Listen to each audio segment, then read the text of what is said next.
शक्ति। क्या है शक्ति? क्या ये हवा से बातें करना है? क्या ये एक छलांग में 100 योजन समुद्र लांग जाना है, या फिर अपनी हथेली पर पूरा पर्वत उठा लेना है? हम सब उस हनुमान को जानते हैं जो संकट मोचन है, जो मुक्त है, जो वायु पुत्र है, तेज, अबाध और स्वतंत्र। लेकिन अगर मैं आपसे कहूं कि भारत के पूर्वी तट पर जगन्नाथपुरी के पवित्र धाम में यही महाबली हनुमान कैदी हैं। जी हां, बेड़ियों में जकड़े हुए, न उड़ने की आजादी, न कहीं जाने की अनुमति। आखिर ब्रह्मांड के स्वामी भगवान जगन्नाथ को अपने ही सबसे प्रिय भक्त को जंजीरों में क्यों जकड़ना पड़ा? क्या ये एक सजा थी, या फिर किसी महाविनाश को रोकने का एकमात्र उपाय? आज पर हम चलेंगे ओडिशा के समुद्र तट पर, उस मंदिर में जो आस्था और कर्तव्य के सबसे बड़े विरोधाभास की गवाही देता है। ये कहानी है बेड़ी हनुमान की। ओडिशा का पुरी, जिसे शास्त्रों में शंख क्षेत्र कहा गया है, अगर आप आकाश से देखें तो इस पावन भूमि का आकार एक शंख जैसा है। ये भूमि जितनी पवित्र है, उतनी ही संवेदनशील भी। यहाँ महानदी का डेल्टा बंगाल की खाड़ी के उग्र स्वभाव से मिलता है। इतिहास गवाह है, पुरी और समुद्र के बीच का रिश्ता कभी शांत नहीं रहा। प्राचीन मान्यताओं के अनुसार समुद्र यानी वरुण देव पुरी की सुंदरता और पवित्रता से ईर्ष्या करते थे। वे बार बार अपनी सीमाएं लांघकर इस शंख क्षेत्र को निगलने का प्रयास करते। जगन्नाथ मंदिर, जो ब्रह्मांड का केंद्र माना जाता है, उसे सुरक्षित रखना केवल पत्थरों की दीवारों के बस की बात नहीं थी। जब 12वीं शताब्दी में इस भव्य मंदिर का निर्माण हुआ तो प्रश्न यही था, इस पावन भूमि का क्षेत्रपाल यानी रक्षक कौन होगा? कौन है जो सागर की लहरों को, प्रकृति के इस तांडव को अपनी भुजाओं से रोक सके? उत्तर केवल एक था, रुद्र के अवतार, बल और बुद्धि के स्वामी हनुमान।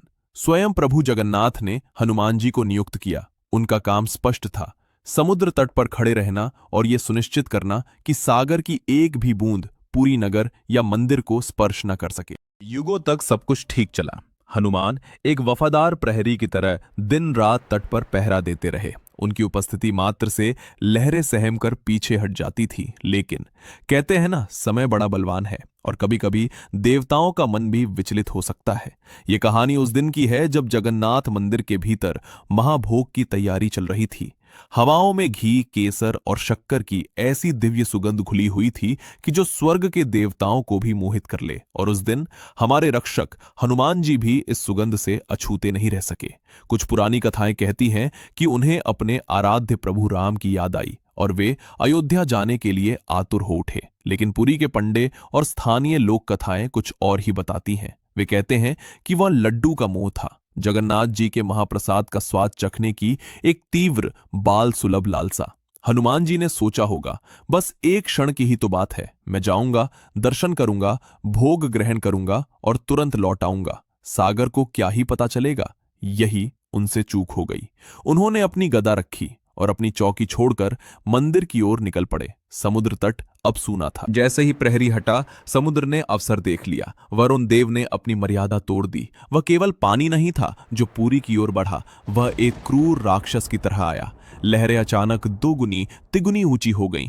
पानी ने तटबंधों को तोड़ दिया। देखते ही देखते खारा पानी पुरी की गलियों में भरने लगा। लोग अपनी जान बचाने के लिए भागने लगे। पानी बढ़ता गया, यहां तक कि उसने जगन्नाथ मंदिर के सिंहद्वार की सीढ़ियों को भी डुबो दिया। मंदिर के रत्न सिंहासन तक खतरा पहुंच चुका था। सोचिए उस दृश्य को। भक्त जो भगवान की शरण में आए थे, अब पानी के बीच असहाय थे। रक्षक की एक पल की अनुपस्थिति प्रलय बन गई थी। यह इस बात का प्रमाण था कि जब आप जिम्मेदारी के पद पर होते हैं तो आपकी व्यक्तिगत इच्छा का कोई स्थान नहीं होता। जब हनुमान लौटे तो दृश्य देखकर वे स्तब्ध रह गए। पूरा शहर जलमग्न था। ग्लानि और पश्चाताप से भरकर वे प्रभु जगन्नाथ के सामने नतमस्तक हो गए। भक्तों की पुकार सुनकर प्रभु जगन्नाथ को एक कठोर निर्णय लेना पड़ा। यह एक राजा का अपने सेनापति के प्रति निर्णय था। जगन्नाथ जी जानते थे कि हनुमान की भक्ति अपार है, लेकिन उनका चंचल स्वभाव पुरी की सुरक्षा के लिए जोखिम है। उन्होंने कहा, हनुमान, तुम अपनी चौकी छोड़कर गए, इसलिए यह अनर्थ हुआ। अब पुरी की सुरक्षा के लिए तुम्हें यहां हमेशा के लिए बांधना होगा। लेकिन ठहरिए, क्या दुनिया की कोई रस्सी, कोई जंजीर हनुमान को रोक सकती है? वे जो अपना आकार मच्छर से लेकर पहाड़ तक बदल सकते हैं, वे जो यमराज के पाश को भी तोड़ सकते हैं? नहीं, लोहे की जंजीरें व्यर्थ थीं। इसलिए प्रभु जगन्नाथ ने स्वर्ण बेड़ियों का आदेश दिया। और सबसे महत्वपूर्ण बात, इन बेड़ियों की हर एक कड़ी पर राम का नाम अंकित किया गया। ये कोई साधारण कैद नहीं थी, ये आध्यात्मिक बंधन था। हनुमान जी ब्रह्मांड को तोड़ सकते हैं, लेकिन जिस जंजीर पर उनके प्रभु राम का नाम लिखा हो, उसे वे कभी नहीं तोड़ेंगे। वे अपनी शक्ति से नहीं, बल्कि अपनी भक्ति से बंध गए। और उस दिन के बाद से हनुमान जी बन गए बेड़ी हनुमान, या दरिया महावीर, यानी समुद्र को जीतने वाले। उन्हें आदेश दिया गया कि वे दिन रात 24 घंटे 7 दिन समुद्र तट पर ही रहेंगे। आज भी अगर आप उस छोटे से मंदिर में जाएंगे तो आपको हनुमान जी की मूर्ति दिखाई देगी। उनके पैरों में वो सोने की जंजीरें आज भी हैं। और स्थानीय लोगों का अटूट विश्वास है कि उस दिन के बाद से समुद्र ने कभी भी पूरी नगर की सीमा पार नहीं की। रक्षक अपनी स्वतंत्रता का बलिदान देकर आज भी जाग रहा है। लेकिन बेड़ी हनुमान की कहानी यहीं खत्म नहीं होती। ये मंदिर केवल पानी रोकने के लिए नहीं बना था। इस मंदिर की दीवारों पर उकेरी गई आकृतियां और इसका वास्तुशिल्प एक और गहरे राज की ओर इशारा करता है। कैसे हनुमान जी ने पुरी के साउंडस्केप को बदलकर रख दिया? क्यों मंदिर के अंदर जाते ही समुद्र की तेज आवाज पूरी तरह गायब हो जाती है? क्या यह हनुमान की शक्ति है या प्राचीन भारत की ध्वनिक इंजीनियरिंग? हम अक्सर मंदिरों को केवल पूजा का स्थान मानते हैं, लेकिन अगर आप ध्यान से देखें तो प्राचीन मंदिर पत्थर में लिखी गई किताबें हैं। बेड़ी हनुमान का मंदिर बाहर से देखने में पुरी के अन्य छोटे मंदिरों जैसा ही साधारण लगता है। लहरों की नमी से ढकी दीवारें, नमक से घिसे हुए पत्थर, लेकिन ये सादगी एक बहुत बड़े विरोधाभास को छिपाए हुए है। जब आप इस मंदिर की परिक्रमा करते हैं तो दीवारें आपसे बात करने लगती हैं। पश्चिमी दीवार पर नजर डालिए, वहां पत्थर पर उकेरी गई एक छवि है। माता अंजना अपनी गोद में नन्हे हनुमान को लिए हुए, एक मां का लाड़, एक शिशु की निश्चलता और पूर्ण स्वतंत्रता। ये छवि अतीत है। ये वो हनुमान है जो हवा में उड़ सकते थे, जो सूरज को छू सकते थे, जो किसी भी नियम से परे थे। अब गर्भगृह के भीतर चलिए। यहां का माहौल भारी है। यहां वो शिशु नहीं, बल्कि एक योद्धा खड़ा है, लेकिन ये योद्धा विवश है। बाहर की दीवार पर स्वतंत्रता है और अंदर के गर्भगृह में बंधन। ये कॉन्ट्रास्ट, ये विरोधाभास जानबूझकर रचा गया है। प्राचीन शिल्पकारों ने हमें यह बताने की कोशिश की है कि महानता की कीमत अक्सर अपनी स्वतंत्रता की बलि देकर चुकानी पड़ती है। लेकिन रुकिए, इस मूर्ति को और करीब से देखिए। यहां एक और कहानी है जो बहुत कम लोग पढ़ पाते हैं। बेड़ी हनुमान की ये द्विभुजी मूर्ति केवल एक रक्षक की नहीं है, ये एक संतुलन की मूर्ति है। उनके बाएं हाथ को देखिए, वहां क्या है? एक लड्डू। वही मिठाई, वही भोग जिसकी लालसा में कहा जाता है कि वे अपनी चौकी छोड़ गए थे। ये लड्डू उनकी मानवीयता का प्रतीक है। ये दिखाता है कि ईश्वर के सबसे बड़े भक्त के भीतर भी इच्छाएं हो सकती हैं। ये उस गलती का स्मारक है जिसने इतिहास बदल दिया। अब नजर डालिए उनके दाएं हाथ पर, वहां गदा है, वज्र जैसी कठोर गदा। ये उनका कर्तव्य है, ये उनका वर्तमान है।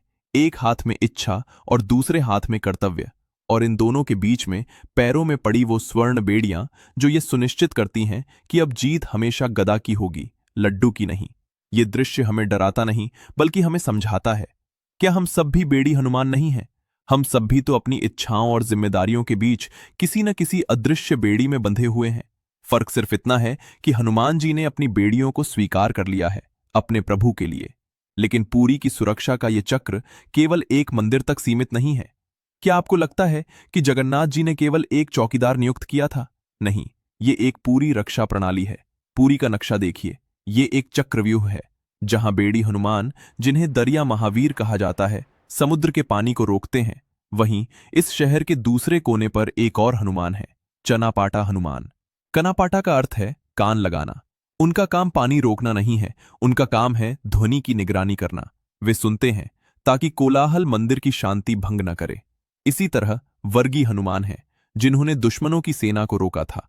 ये कोई संयोग नहीं है, ये प्राचीन टाउन प्लानिंग और स्पिरिचुअल इंजीनियरिंग का एक ऐसा नमूना है जहां शहर के हर प्रवेश द्वार पर एक विशिष्ट विशेषज्ञ तैनात है।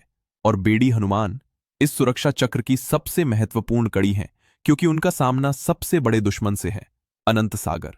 अब हम उस रहस्य की ओर बढ़ते हैं जिसने सदियों से वैज्ञानिकों, तर्कशास्त्रियों और श्रद्धालुओं को हैरान कर रखा है। पानी को रोकना एक बात है, लेकिन क्या कोई आवाज को रोक सकता है? अगर आप कभी पुरी गए हैं तो आपने इसे महसूस किया होगा। ये रोंगटे खड़े कर देने वाला अनुभव है। आप मंदिर के बाहर खड़े हैं, बंगाल की खाड़ी गरज रही है, लहरों का शोर इतना तेज है कि आप पास खड़े व्यक्ति की बात भी ठीक से न सुन सकें। और फिर आप सिंहद्वार से एक कदम अंदर रखते हैं। सन्नाटा, पूर्ण सन्नाटा, जैसे किसी ने दुनिया का म्यूट बटन दबा दिया हो। समुद्र की वो भयानक गर्जना जो 1 इंच पहले तक आपके कानों को फाड़ रही थी, अचानक गायब हो जाती है। और जैसे ही आप मंदिर से बाहर कदम रखते हैं, शोर वापस लौट आता है। ये कैसे संभव है? ध्वनि विज्ञान के नियम यहां काम क्यों नहीं करते? पौराणिक कथाओं में इसका उत्तर भी हनुमान जी के पास है। कहा जाता है कि जगन्नाथ जी को समुद्र के शोर से नींद नहीं आती थी। नारद पुराण और स्थानीय श्रुतियों के अनुसार हनुमान जी ने अपनी शक्ति का प्रयोग किया। उन्होंने मंदिर के चारों ओर वायु का एक ऐसा अभेद्य घेरा बना दिया, एक वायु चक्र जिसने ध्वनि तरंगों को सोख लिया। उन्होंने हवा की दिशा और गति को ऐसे नियंत्रित किया कि ध्वनि मंदिर की दीवार को पार ही न कर सके।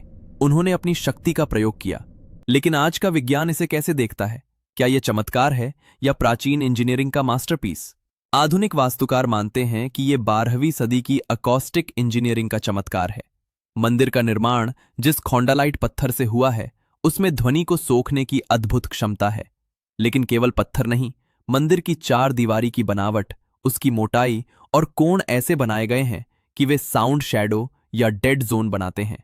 सोचिए, उस समय बिना कंप्यूटर, बिना आधुनिक उपकरणों के हमारे पूर्वजों ने ध्वनि तरंगों की भौतिकी को इतनी सटीकता से कैसे समझा होगा?